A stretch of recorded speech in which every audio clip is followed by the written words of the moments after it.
fiancé?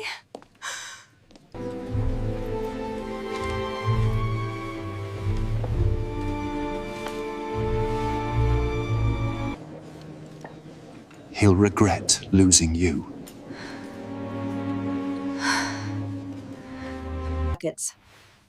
Evangeline had spent 3 hours preparing for the Hartwell Winter Gala, the most coveted social event of the season. The night Evangeline Ashford was left standing alone in the center of the Hartwell Grand Ballroom. In front of 400 of England's most powerful eyes, she swore she would never let another person make her feel small again. Her fiancé had just walked past her with another woman on his arm. Not discreetly, not quietly. He had chosen the moment when the orchestra paused, when the chandeliers blazed their brightest, when every lord and lady turned from their champagne to witness what could only be called a deliberate humiliation. Evangeline didn't move. She couldn't. And then, from across the room, a pair of cold gray eyes found hers, steady, unblinking, fierce with something she couldn't name. And the Duke of Ravenmore began to walk toward her. Welcome to Duke Royal Tales, besties. Please like, share, and subscribe. The evening had started beautifully. Evangeline had spent 3 hours preparing for the Hartwell Winter Gala, the most coveted social event of the season. Her gown was deep burgundy silk, fitted at the waist and sweeping to the floor, chosen specifically because Lord Edmund Fairfax had once told her that red made her look like she belonged in a painting. She had believed him then. She believed a great many things about Edmund Fairfax then. He was the younger son of the Earl of Drenham, handsome in the polished, practiced way of men who had never been told no. They had been engaged for 6 months, a formal understanding, documents exchanged, announcements made in the society pages. Evangeline's mother had cried with joy. Her father had shaken Edmund's hand like he was receiving a gift he hadn't dared ask for. And Evangeline, who had always been the sensible one, the steady one, the one who didn't dream too loudly. She had allowed herself, just this once, to feel chosen. The ballroom of Hartwell Manor was everything the aristocracy built their vanity upon. 30-foot ceilings draped in cream and gold, crystal chandeliers burning with 1,000 candles, guests in their finest, moving between champagne glasses and whispered alliances. Evangeline had arrived on Edmund's arm, accepted the greetings of people who had barely noticed her existence 3 years ago, and felt, for exactly 40 minutes, like she belonged here. Then she went to retrieve her wrap from the cloakroom. And Edmund had not waited. She returned to find the center of the ballroom rearranged, not in furniture but in attention.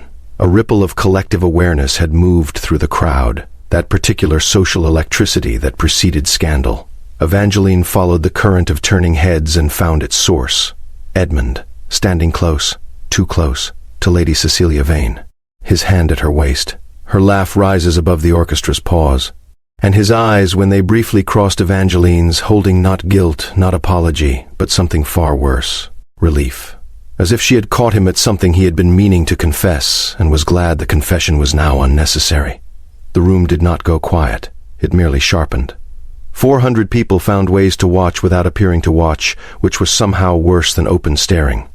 Evangeline stood in the center of it all, her wrap folded in her hands, and felt the precise sensation of her future collapsing in on itself. She did not cry. She would not give them that. But she could not move either. Her feet had simply stopped cooperating, held in place by the weight of being publicly, deliberately, and entirely discarded. It was into this stillness that a voice arrived, low, controlled. The kind of voice that had never once needed to raise itself to command a room. "You're holding your wrap incorrectly." Evangeline turned. The Duke of Ravenmore stood beside her. She hadn't heard him approach, hadn't heard anything past the ringing in her own ears. But there he was, tall, dark-coated, with the sharp cheekbones and winter-gray eyes that had earned him half his reputation, and the other half had been built on whispered stories she had never entirely believed. Duke Sebastian Aldrich Voss. I am 34 years old. Holder of 3 estates, a seat in the House of Lords, and a social presence so formidable that men with twice his warmth stepped aside when he entered rooms. The papers called him the Iron Duke. His associates called him, carefully and only in private, simply dangerous. He was looking at her wrap. "Your knuckles are white," he continued, his voice carrying only to her. "You're going to tear the fabric." Evangeline looked down. Her hands were clenched around the silk so tightly that her fingers had gone bloodless. She forced them to release, smoothed the wrap with deliberate calm, and lifted her chin. "Thank you for the observation, Your Grace. You're welcome." He did not move away. "He'll regret losing you." The words landed so precisely, so quietly, that for a moment she thought she had imagined them. She looked up at him. Sebastian Voss was not looking at Edmund. He was looking at her with an expression that was not pity. She would have recognized pity and turned away from it, but something sharper. Something that felt almost like recognition. "You don't know me," she said. "No," he agreed. "But I know him." A pause so brief it barely existed. "And I know the difference between a man who deserves what he has and one who merely inherited the opportunity." Then he offered his arm, not with flourish, not with performance, simply extended it, the way one might offer an umbrella in a rainstorm, practical and without ceremony. "Walk with me," he said. "Let them wonder what you're saying to me instead of what he did to you." Evangeline stared at that arm for 3 seconds. Then she took it. The shift in the room was immediate and visible. 400 people who had been watching Evangeline absorb humiliation now watched her cross the ballroom on the arm of the most feared, most powerful, and, she was beginning to understand, the most deliberately visible man in the room. Sebastian did not rush. He moved at the pace of someone who owned the floor beneath his feet, which in some technical capacity, given that his family had endowed the Hartwell estate's east wing, he essentially did. People stepped back. Conversations rearranged themselves. Lady Cecilia Vane's laugh, which had been carried across the room like a bell, went silent. "You're doing that on purpose," Evangeline said quietly, not looking at him. "Walking?" he said, "making a statement." "I'm always making a statement," Sebastian replied. "Tonight I simply chose which one." They reached the far end of the ballroom, near the tall glass doors that opened onto the winter terrace. He did not suggest they step outside. He stopped at the edge of the light, where they could see and be seen, and released her arm with the same measured calm with which he'd offered it. "Better?" he asked. Evangeline assessed herself. Her hands had stopped shaking. The ringing in her ears had quieted. The crowd had refocused, redistributed its attention, and found other things to examine. She was still in the room. She had not crumbled. That was something. "Marginally," she said. Something crossed his face. Not a smile. She wasn't sure yet if Sebastian Voss smiled, but the faint acknowledgement that her answer had been acceptable. "Evangeline Ashford," he said. It wasn't a question. "You know my name. Your father is Lord Gerald Ashford. He opposed my land consolidation proposal in the Lords 2 sessions ago, quite effectively, as it happens." A pause. "I made a point of learning about his household after that." "That sounds like the beginning of a grudge." "It was the beginning of respect," Sebastian said, "which I find is frequently confused for one." Evangeline looked at him properly for the first time. Up close, Sebastian Voss was not the cold abstraction she had assembled from rumor. He was present in a way that felt almost disconcerting, the kind of focus that made you feel as though the rest of the room had gone slightly blurry, and only this conversation remained in sharp resolution. "Why did you come over?" she asked. Truly, not the diplomatic answer. He was quiet for a moment. "Because you were standing still," he said finally, "and you had the look of someone deciding whether to be destroyed or not, and you wanted to intervene in that decision. I wanted to make it easier to choose correctly." She held his gaze. "That's either very kind or very presumptuous. Likely both," he said. "I'm told I often am." She didn't see him again that evening. Edmund attempted to approach her twice before she left, and both times she simply turned away, which was more devastating to him than any argument could have been. She had learned early that Edmund Fairfax could weather anger but was entirely undone by indifference. Her parents were waiting with the carriage. Her mother took one look at her face and said nothing, which was its own kind of mercy. Her father squeezed her hand once, firmly, and stared straight ahead. The ride home was silent. That night, Evangeline lay awake in her room and thought not about Edmund, who had behaved exactly as a man like Edmund was always going to behave, given enough time and opportunity. She thought about a pair of gray eyes in a crowded ballroom, about an arm offered without fanfare, about 5 words spoken so quietly they had bypassed her defenses entirely. "He'll regret losing you." She pressed her fingers to the bridge of her nose and told herself that Sebastian Voss was a man of political calculation and social power, and had likely helped her for reasons entirely related to her father's parliamentary opposition and nothing whatsoever to do with her. This was a sensible conclusion. She believed it for approximately 4 days. On the 5th day, Flowers arrived.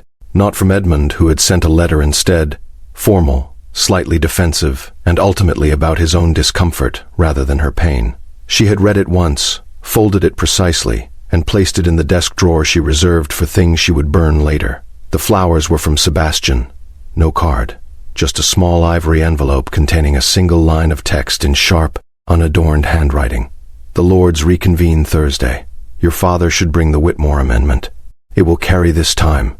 Evangeline read it 3 times. Then she went to find her father in his study, gave him the note, and watched his eyebrows rise incrementally as he read it. The Duke of Ravenmore sent you this, Lord Ashford said. Yes, on parliamentary strategy.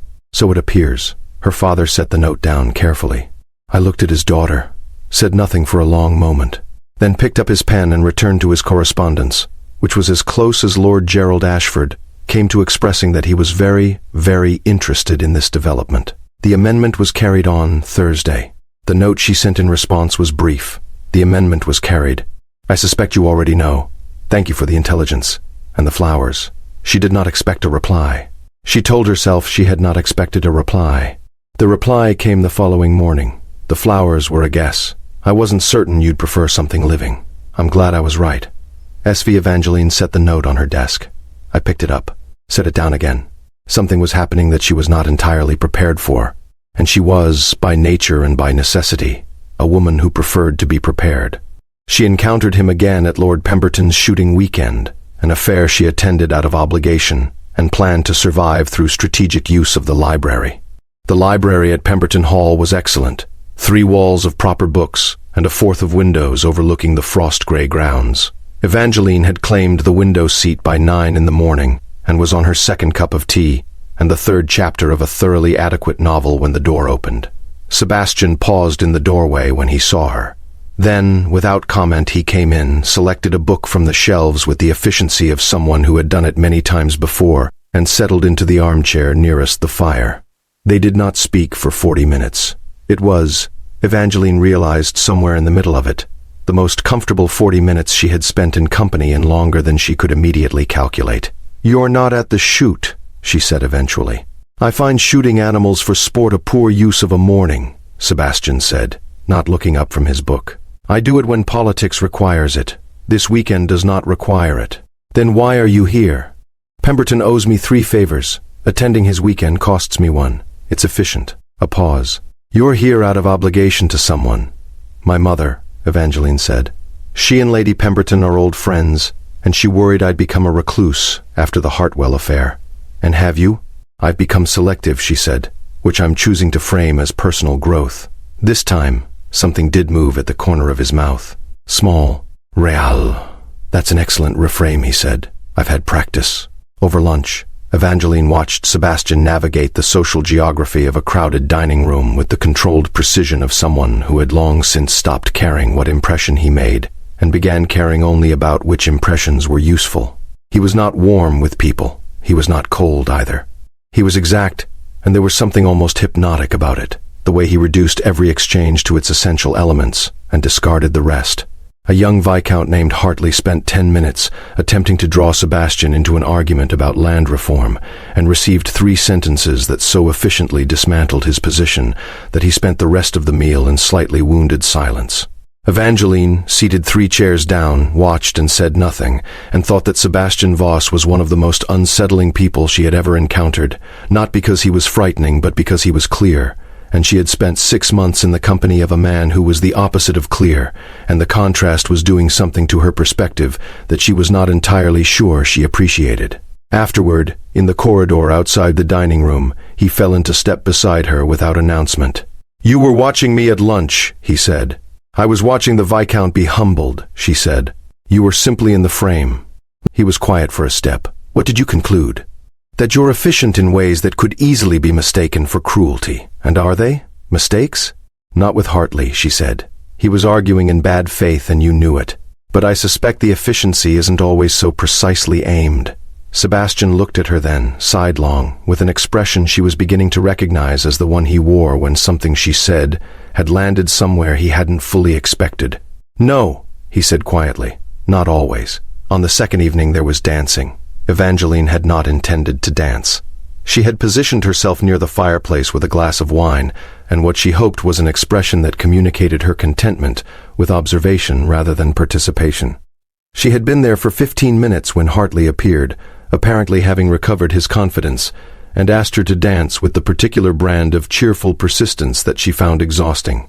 She was trying to construct a polite refusal when Sebastian appeared at her shoulder.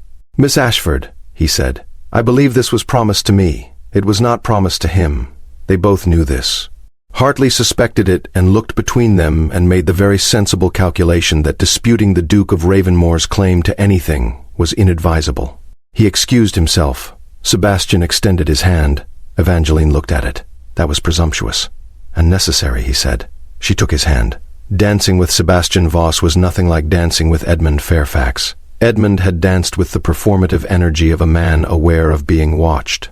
Sebastian danced the way he did everything else, with absolute precision and the unsettling sense that his full attention was on precisely one thing, and tonight that thing was her.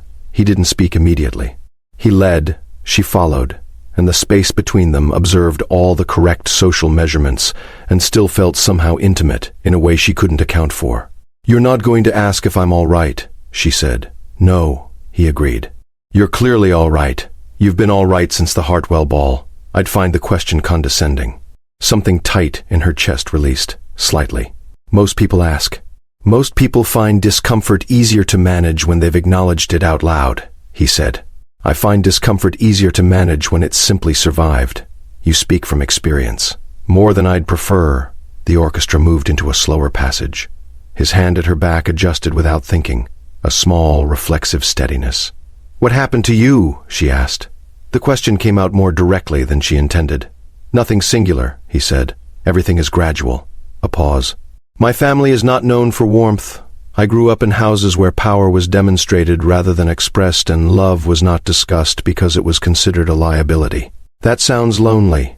"It was extremely efficient," he said, in a tone that suggested he had told himself this for a very long time and had only recently begun questioning whether it was true. The dance ended. He held the final position half a beat longer than he needed to. Her hand in his eyes on hers. Something in the air between them that she couldn't name, and he apparently wasn't going to name either. Then he released her, bowed correctly, and stepped back into the crowd. That night, Evangeline sat at the small writing desk in her guest room and tried to read and could not. She thought about Sebastian's hand at her back, about the way he said everything gradually like it was something he had only recently allowed himself to say aloud, about gray eyes that paid the kind of attention that felt like being seen, which was a thing she had not realized she had been missing until it happened. She pressed her palm flat on the desk. This was not the plan.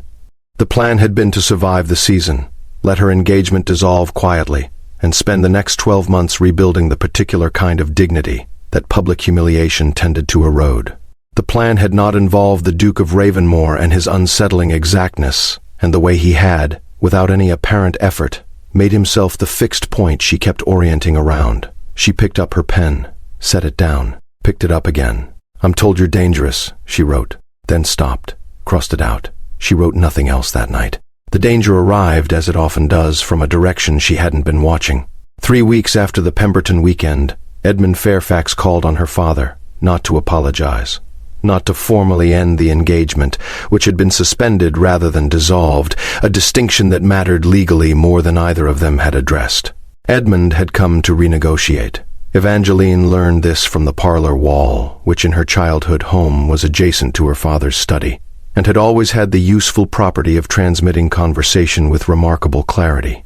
Edmund's argument, delivered in his most reasonable voice, was this: that the incident at Hartwell had been a moment of poor judgment rather than a statement of intention, that Lady Cecilia Vane was an old friend and nothing more, that he understood the optics had been unfortunate, and that, here his voice dropped to something Evangeline recognized as calculated vulnerability, he truly did not wish to lose her. Her father's response was 11 words.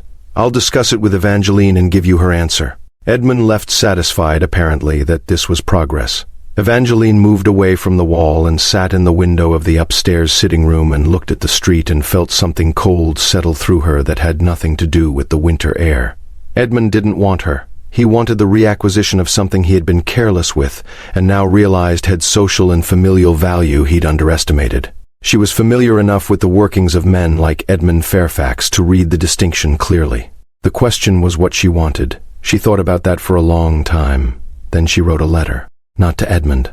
I find myself in need of advice from someone who prioritizes precision over comfort. If you're available, I wonder if you might call on me at your convenience. She sent it to Sebastian. He came the following morning. Her mother, who had been informed that the Duke of Ravenmore was an acquaintance from the Pemberton weekend, managed to receive him with something approaching normal composure despite the way her eyes kept widening at the fact of him in their sitting room, taking tea, looking at Evangeline with that particular focused attention. After precisely 15 minutes of requisite social exchange, her mother discovered an urgent errand in the back of the house that would require her full attention for at least 30 minutes. Subtlety was not her mother's strongest attribute. The sitting room door remained open. Propriety was observed. But they were, effectively, alone. Edmund came to my father, Evangeline said without preamble. Sebastian set his teacup down. I know. She looked at him. How? Fairfax has a habit of discussing his intentions with his club companions before he acts on them. It's a form of rehearsal. He was at Whitmore's last week. A pause. I was also there. And you didn't tell me. You hadn't asked me to keep watch over your affairs, he said. I don't involve myself without invitation. There was something careful in that sentence. She registered it without entirely parsing it. He wants to resume the engagement, she said. I'm aware. What do you think I should do? The question cost her something. She felt it leave her, the admission that she was asking him, specifically, for this particular guidance. Sebastian was quiet for a moment. When he spoke, his voice was precisely measured. I think, he said, that you should do what you would have done before the Hartwell ball, before Edmund Fairfax's opinion became a factor in your assessment of your own worth. He paused, which means deciding what you want, not what resolves the situation most efficiently, not what satisfies your family's expectations or Fairfax's convenience. His gray eyes held hers. What do you want, Evangeline? It was the first time he had used her given name without prefix or formality. She felt it land somewhere deep and quiet. I don't want Edmund, she said. I haven't wanted Edmund in quite some time. I think I wanted the idea of him, and he wanted the idea of me, and we were both too comfortable to examine the gap. Sebastian nodded once, not surprised, as if she had confirmed something he had already assessed. Then tell your father, he said, and let Fairfax find his own resolution. It will cause talk. It will cause more talk if you return to an engagement that both parties have already privately abandoned. He picked up his teacup. You're more resilient than the talk, Evangeline. I've watched you be. The last sentence arrived quietly, without emphasis, and was somehow the most significant thing he had said. She ended the engagement formally that afternoon. Her father received the information with the expression of a man who had already suspected this conclusion, and was relieved to have it confirmed. Her mother sat with her hands folded and said, after a long silence, Are you certain? And when Evangeline said yes, nodded once and did not press further, which was its own kind of love. The letter to Edmund was brief, precise. It said nothing unkind and offered nothing conciliatory and gave him nothing to argue with because it contained no argument. Only a decision, stated clearly, without apology. She sent it before she could reconsider. Then she sat at her desk and breathed for a long moment, and felt, underneath the anxiety and the uncertainty, and the knowledge that the social machinery would begin turning against her, something that might have been freedom. The talk began immediately. Society had a short memory for most things, but an excellent memory for public spectacle, and the image of Evangeline standing alone at the Hartwell ball had been stored and indexed in the social consciousness with characteristic efficiency. The news of the engagement's end revived it, decorated it, and redistributed it at every dinner table in Mayfair within 48 hours. The general conclusion drawn was that Evangeline Ashford had been abandoned twice by the same man, which was both more dramatic and more humiliating than what had actually occurred, and considerably easier to discuss. She weathered 3 days of this in deliberate, quiet dignity. On the 4th day, she received an invitation to the Countess of Aldermere's winter supper, an intimate gathering of 30 guests considered among the most influential in London, signed not by the Countess but in Sebastian's handwriting, with a single added line, "Come." Disappearing would be a waste of a perfectly good person. She almost smiled. She went. The supper was small and exquisitely staged, as everything belonging to the Countess of Aldemir inevitably was. Evangeline arrived alone, which took more resolve than she would have admitted, and found the room already assembled and warm with candlelight and the particular social atmosphere of people who considered themselves important enough not to need to perform their importance.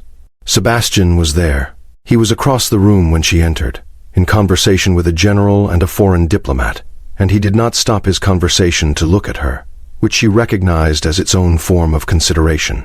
He would not mark her arrival in a way that invited observation, but within 3 minutes, the general and diplomat had been redirected toward each other, and Sebastian was moving through the room. He stopped beside her with the naturalness of someone completing an interrupted orbit. "You came," he said. "Your note was persuasive," she said. "The Countess is a friend. This gathering is safe." He said it simply, without condescension. "No one here benefits from your discomfort." She glanced around. "You selected the guest list. I made a suggestion." "Sebastian." He looked at her, steady, gray, entirely unrepentant. "Yes," he said. "I made several suggestions." Something moved through her, not irritation, though she assembled the expression of it briefly as a matter of principle, but something warmer and more complicated that she set aside for later examination. "That was presumptuous," she said. "And necessary," he said, echoing their own earlier exchange with the particular precision she was beginning to understand was how he expressed things he meant entirely. Dinner was placed, conversation flowed, and Evangeline found herself drawn into an animated discussion with the Countess about the state of women's property law that she had not expected and thoroughly enjoyed. When she looked up, Sebastian was watching her from across the table with an expression she could not immediately parse. Not admiration, exactly. Something quieter and more private. She looked away first. Her pulse had done something inconvenient. After dinner, the company moved to the Countess's music room, where a string quartet played and people gathered in small knots of comfortable conversation. Evangeline was standing near the fireplace, her champagne glass held loosely, when Lord Grantham, 40, widowed, with the hearty confidence of a man who had always found his own company excellent, appeared and began to speak to her. He was not unpleasant. He was attentive in the careful way of men exploring social territory. He mentioned twice that he had a house in the country. He asked about her interests with what appeared to be genuine curiosity. Evangeline was answering a question about her reading habits when she became aware of Sebastian. He had not moved. He was across the room, in conversation with someone else. But she could feel his attention shift, not visibly, not in any way that Grantham would notice. But there, underneath the surface of the room, a kind of heightened stillness that she was beginning to read as his version of emotion made manifest. She caught his eye. For 1 second nothing moved. Then he looked deliberately away, back to his companion, and the conversation continued. But Evangeline had seen it. The jaw slightly set. The eyes, one shade darker than they had been a moment before. The Duke of Ravenmore was jealous. The realization sat in her chest like something warm and entirely new. Grantham excused himself eventually. The Countess required him for something, and Evangeline stood alone for the first time that evening, her champagne nearly finished, the quartet playing something quiet and slightly melancholy. Sebastian arrived beside her within 30 seconds. "Grantham is a good man," he said, in the tone of someone who found this mildly objectionable. "Yes," she agreed. "He seems to be. He has 3 estates and adequate political sense, and he's been looking for a second wife for 8 months. That sounds like information you shouldn't have. I make it my business to have information about people who interest me." A pause. "And people who approach people who interest me." Evangeline was very careful not to smile. "Is that what you're doing, making a business of me?" He looked at her. Directly, fully, without the sideways caution he sometimes used when they were discussing anything that felt important. "No," he said quietly. "I stopped being businesslike about you approximately 3 weeks ago, and I find the transition profoundly inconvenient." The string quartet played on. The room moved around them. Evangeline looked at the fireplace and felt something in her chest open, gently and without warning, like a window she had not intended to unlatch. "Sebastian," she said. "Yes." "What do you want?" The question landed between them. He had asked it of her. She was returning it now, deliberately, and they both understood what it meant. He was quiet for a moment that stretched carefully. "Something I'm not certain I've ever allowed myself to want," he said finally, "which means I'm approaching the subject with considerably less efficiency than I'd prefer." "That," she said, "is the most honest thing you've said to me." "It may be the most honest thing I've said to anyone," he replied, which wasn't self-pity, just information. The Countess called the room to attention for a toast, and the moment opened into something larger, and Sebastian moved 2 inches away to observe social propriety, and Evangeline raised her glass and thought that she was very thoroughly in trouble. The scandal arrived 6 days later, and it came from a direction she hadn't expected. Lady Cecilia Vane, who had, it emerged, never been merely a friend to Edmund Fairfax, and had in fact been the reason the engagement unraveled far before the Hartwell ball, had decided, upon learning that the Duke of Ravenmore had been paying attention to Evangeline Ashford, that this required addressing. Lady Cecilia was beautiful, strategic, and had been quietly circling Sebastian's eligibility for 2 years. She was also, Evangeline was learning, capable of considerable precision when motivated. The story planted in the society papers was careful, nothing actionable. Simply an observation, attributed to unnamed sources, that Evangeline Ashford, twice abandoned by Lord Fairfax and now apparently making a bid for ducal interest, might benefit from understanding that the Duke of Ravenmore's attention was famously temporary and his intentions historically opaque. It was, as these things go, perfectly calibrated, not a direct attack. Just enough to revive the Hartwell image, add the suggestion of desperation, and remind people that Evangeline was a woman whose engagements did not hold. Evangeline read it on a Tuesday morning and sat very still for a long time. She had known this was coming in some form. She had expected it. The expectation did not make it painless. By afternoon she had received 3 notes of awkward sympathy from acquaintances who were not sure whether they were condoning or gossiping, and 1 genuinely kind note from the Countess of Aldermere, which she appreciated more than she could express. Nothing from Sebastian. This was fine. She told herself this was fine. He did not owe her a response to a newspaper item. He had made her no promises. They had had exactly no formal understanding and several significant conversations, and she was not going to sit waiting for a note from a man who was under no obligation to send one. She was very firm about this for approximately 4 hours. At 5 o'clock there was a knock at the door. Not a servant with a note. Sebastian himself, in his coat, with the expression of someone who had made a decision and was executing it without doubt. Her mother, to her considerable credit, showed him into the sitting room without a word. He came in, and she stood, and they looked at each other across the room. "You saw the papers," she said. "Yes." "You know who placed it?" "Yes." "Then you know what people are saying." "I know what Cecilia Vane wants people to say."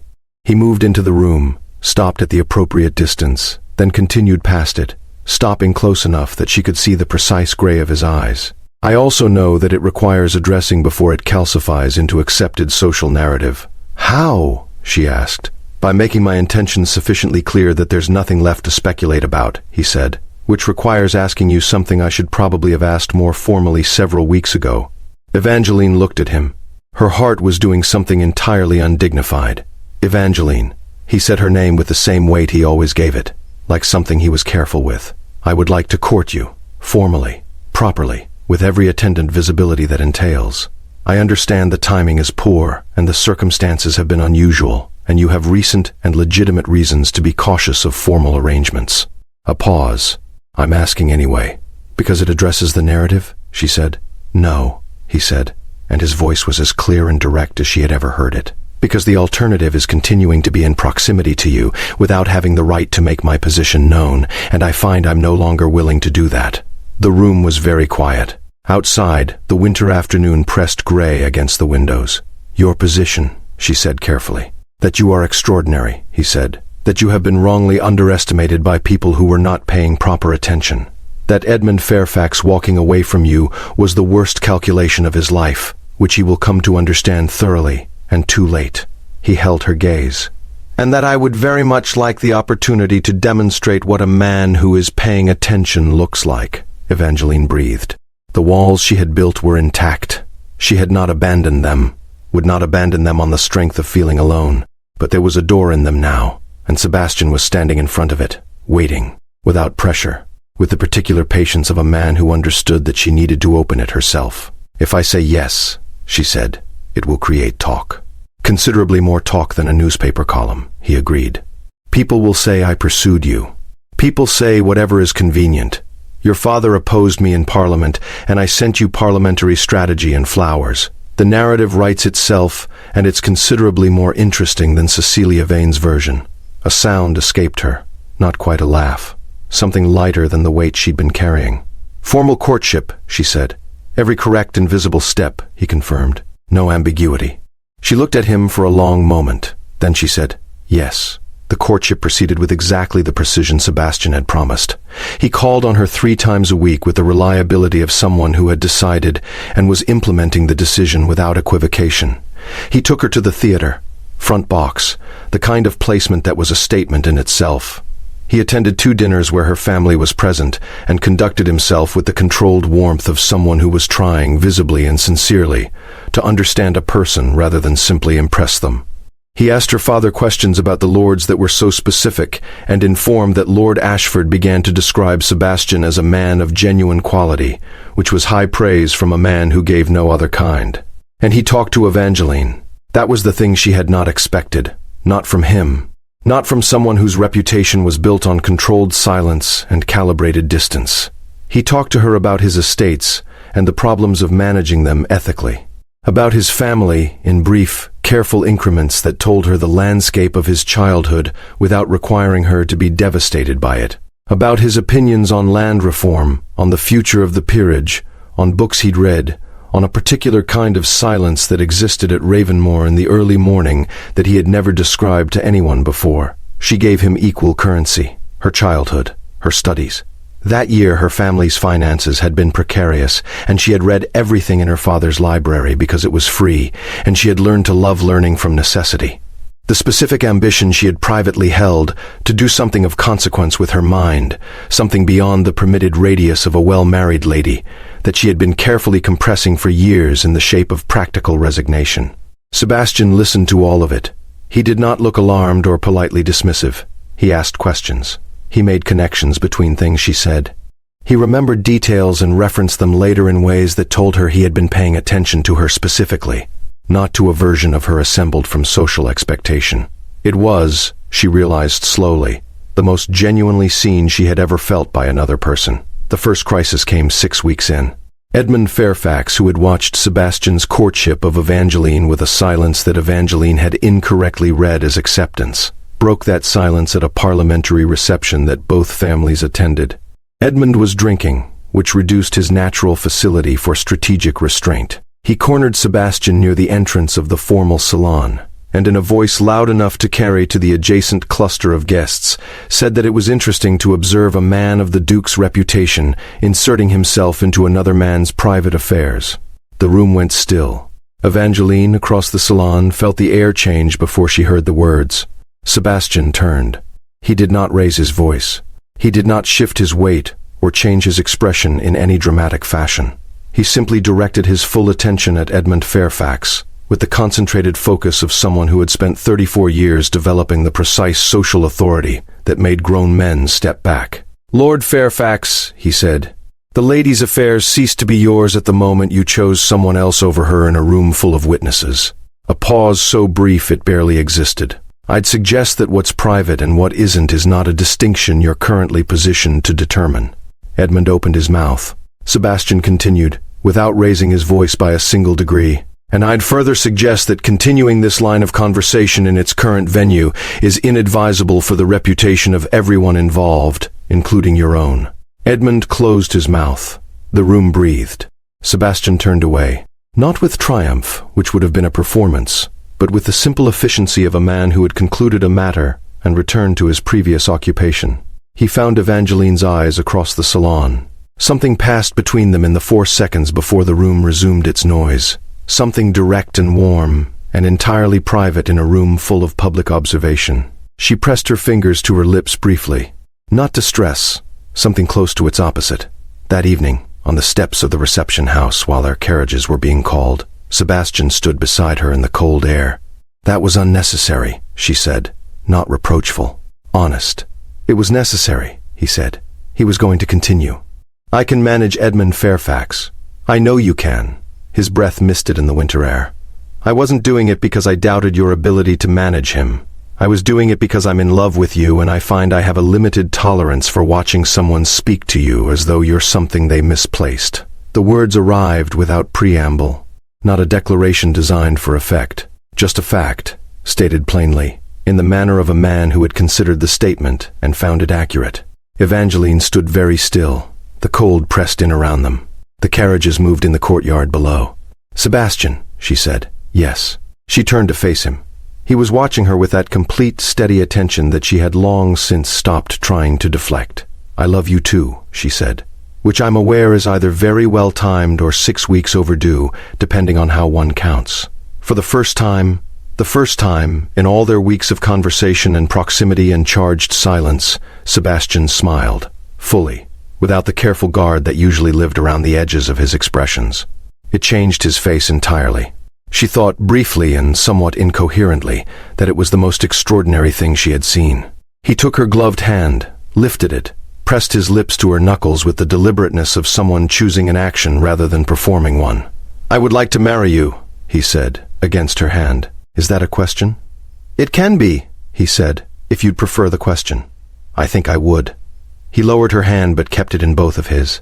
"Evangeline Ashford," he said, looking at her with that focused gray intensity that she had learned to read as everything he didn't easily say. "Will you marry me? Not to address a narrative or resolve a situation or meet an expectation, because you are, of all the people I have encountered, the one I am most interested in spending the remainder of my life being surprised by."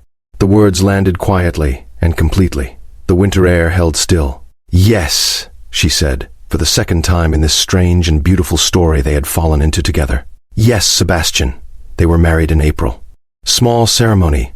Evangeline had been firm about this, and Sebastian had understood without requiring explanation that there was a difference between the visibility that protected and the spectacle that consumed.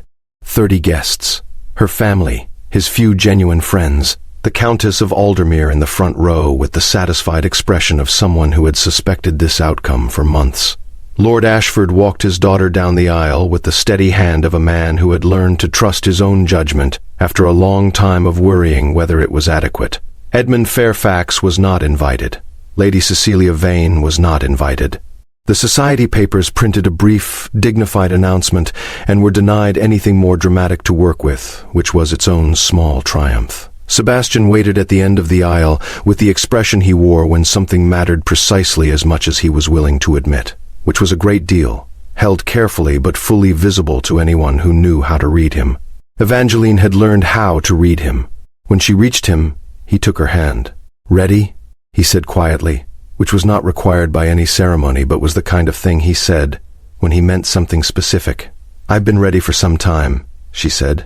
He didn't quite smile, but his hand tightened around hers, and she felt it.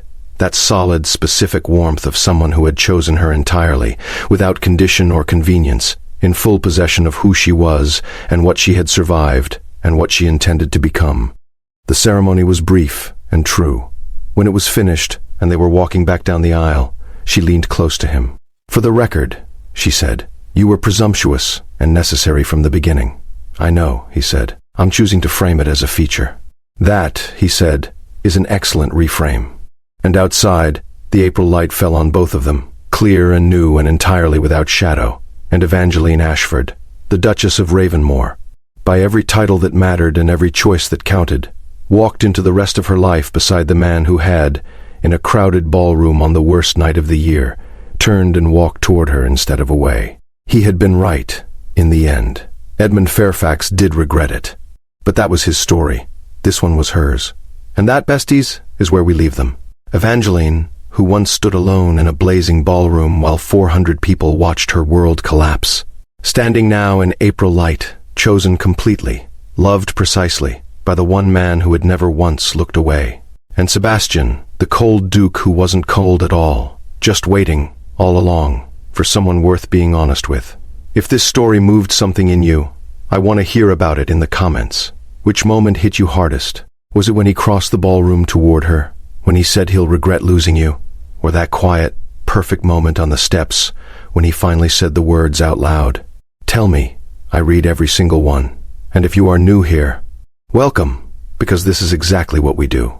We tell stories that make your heart race and your chest ache and your soul feel like it has been seen. Every single episode.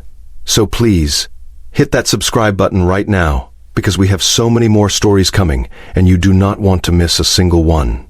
Hit the like button if Evangeline and Sebastian deserve their happy ending. Share this with someone who needs to be reminded that being left is not the same as being unworthy of love. And drop a comment below telling me where you are watching from, because this community is growing every single day, and I want to know you are in it. We will see you in the next story, besties. Until then, know your worth, and never let anyone make you invisible. Duke Royal Tales, always.